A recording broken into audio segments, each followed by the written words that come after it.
ఈ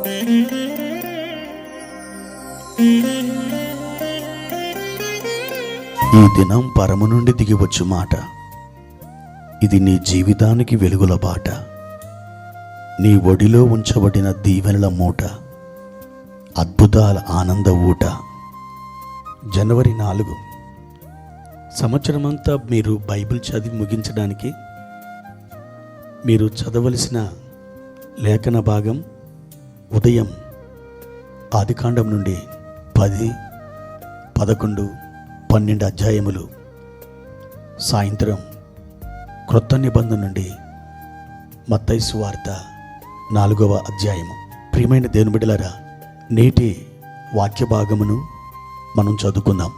మత్తయి సువార్త 6వ అధ్యాయము 33వ వచనం. కాబట్టి మీరు ఆయన రాజ్యమును నీతిని మొదట వెదకుడి, అప్పుడు అవన్నీ మీకు అనుగ్రహింపబడును. ప్రియమైన దేవుని బిడ్డలారా, చాలా సంవత్సరాల క్రితం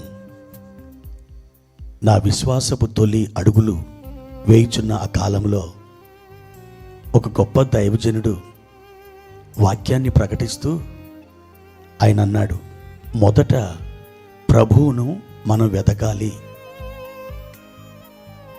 సున్నాకు ఎంతమాత్రం విలువ లేదు. అయితే ఆ సున్నాకు ముందు 1 చేరిస్తే అది 10 అవుతుంది. 2 సున్నాలకు కూడా విలువ లేదు. దానికి ముందు 1 చేరిస్తే అది 100 అవుతుంది. 3 సున్నాలకు కూడా విలువ లేదు. దానికి ముందు 1 చేరిస్తే 1000 అవుతుంది. 4 సున్నాలకు కూడా విలువ లేదు. కానీ దానికి ముందు 1 చేరిస్తే 10,000 అవుతుంది. 5 సున్నాలకి విలువ లేదు. కానీ దాని ముందు 1 చేరిస్తే అది 1,00,000 అవుతుంది.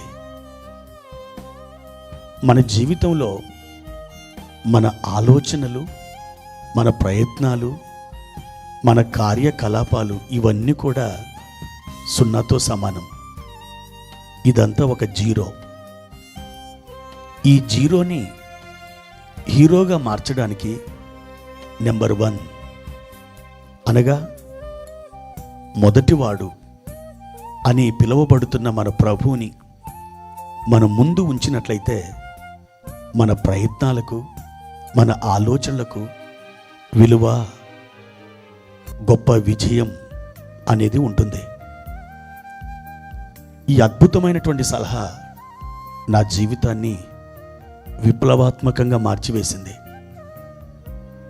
ఎన్నో సంవత్సరాలు ప్రభు సన్నిధిలో ప్రార్థన చేస్తూ మొదట దేవుడు, తర్వాతనే అన్నీ అనే ఒక అద్భుతమైనటువంటి సూత్రాన్ని నేర్చుకోగలిగాను. ప్రతి ప్రయత్నానికి, ప్రతి కార్యక్రమానికి, ప్రతి ఆలోచనకి ప్రభువుని నెంబర్ 1గా ఉంచడం జరిగింది. అందుకే దేవుడు అనేకమైన విజయాలు తన కృపలో దయచేశారు. ఈ రోజున నా జీవితంలో ప్రభు చేసిన కార్యాలు 1, 2 అని లెక్కపెట్టలేం. ఎంతో విస్తారంగా తన కార్యాలు జరిగించుకుంటూ వచ్చారు. మీ జీవితంలో కూడా ప్రభువుని మొదటిగా ఉంచండి. ఎప్పుడైతే ఆయన మీ జీవితంలో మొదటివాడుగా ఉంటాడో, నెంబర్ 1గా మీరు ఆయన ఉంచుతారో, తప్పకుండా మీ ఆలోచనలో జయం పొందుతారు. మీరు మీ ప్రయత్నాలలో వర్ధిల్లుతారు. ఆయన మిమ్మల్ని అద్భుతమైన విజయముల గుండా తీసుకొని వెళ్తాడు. యేసు ప్రభువారు బేతనీయకి వెళ్ళినప్పుడు మార్తా, మరియలు ప్రభువుని చేర్చుకున్నారు. మార్తా యేసు ప్రభు కొరకు ఆవిడ అనేకమైన కార్యక్రమాలు చేపట్టింది. వంటలు చేయడం, చాలా బిజీగా ఉంది. కానీ ఆమె యొక్క సహోదరి అయిన మరియా ప్రభు పాదాల దగ్గర కూర్చుంది. అయితే యేసు ప్రభు వారు మరియని గద్దించాడా? లేదు. మార్తా చాలా హైరాణ పడుతూ, బోధకుడా నీకు చింత లేదా నా సహోదరి మీ పాదాల దగ్గర కూర్చొని టైం అంతా కూడా వేస్ట్ చేస్తూ ఉంటే మీరు కొంచెం ఆవిడకి చెప్పొచ్చు కదా అంటూ ఆవిడ రుసరుసలాడుతుంది. అయితే ప్రియమైన దేవుని బిడ్డలారా, యేసుప్రభు వారు మరియని ఏమి గద్దించలేదు. ఆమె ఉత్తమమైనది ఎన్నుకున్నది, అవసరమైనది ఒక్కటే అంటూ సున్నితంగా మార్తమ్మ నోరు ఆయన మోయించాడు. ప్రియమైన దేవుని బిడ్డ, అవసరమైనది ఒక్కటే అని చెప్పబడిన ఆ ఒక్కటి ఏమిటి? ఆ ఒక్కటి ఎవరు? ఆ ఒక్కటి మరేమిటో కాదు, ఆయనే నీ రక్షకుడు, ఆయనే నీ ప్రభు. ఆయనని నీ జీవితంలో మొదటివానిగా ఉంచినప్పుడు నీ ప్రయత్నములలో నువ్వు సఫలం అవుతావు, విజయం పొందుతావు. తప్పకుండా నీవు ఆనందమయమైన మరో ఆత్మీయ ప్రపంచంలోకి నువ్వు అడుగు పెడతావు. నిన్ను బట్టి దేవుడు తన నామాన్ని మహిమపరుచుకుంటాడు. నీ ద్వారా అనేకులు ఆదరించబడతారు.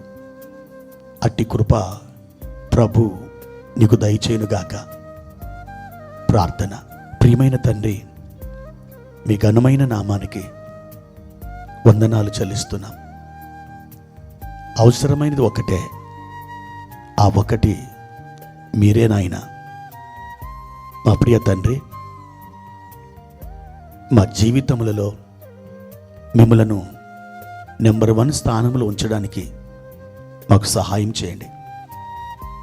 మా తండ్రి, మా ప్రయత్నాలలో, మా ఆలోచనల్లో మిమ్మల్ని ముందుగా మొదటి స్థానంలో ఉంచుటకు కృపను అనుగ్రహించండి. మా తండ్రి, ఈ రోజున మాకు కావలసినవన్నీ మీరు మాకు అనుగ్రహిస్తారు. మేము విశ్వాసంతో మీ సన్నిధిలో ప్రార్థిస్తున్నాం. మా ప్రియులు చేయ తలపెట్టిన ప్రతి కార్యమును మీరు జరిగించుమని యేసు నామములో అడుగుచున్నాను తండ్రి.